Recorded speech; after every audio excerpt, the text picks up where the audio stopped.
What if a color came from size, not chemistry? What if shrinking one crystal turned it from red to blue?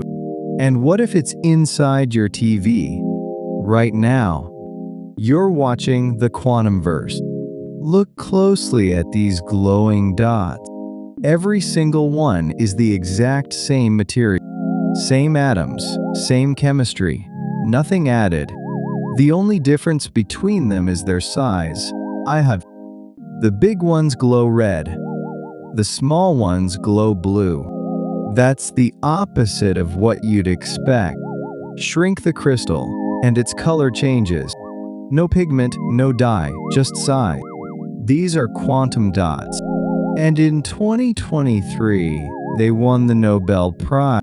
The winners even leaked, hours early, by accident.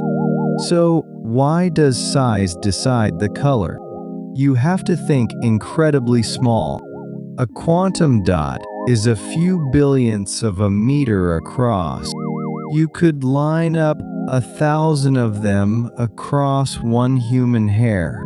At that scale, the ordinary rules break down.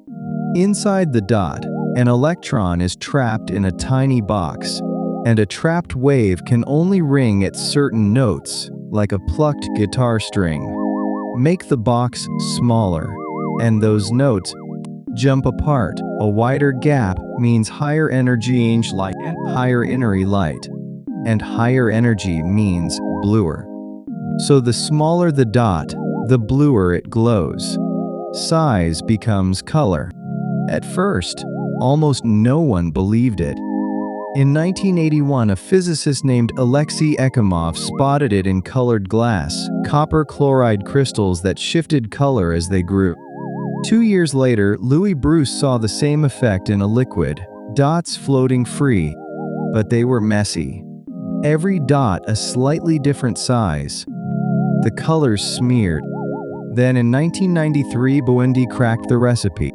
Inject the ingredients into a scorching hot flask all at once, and billions of near-perfect dots freeze out.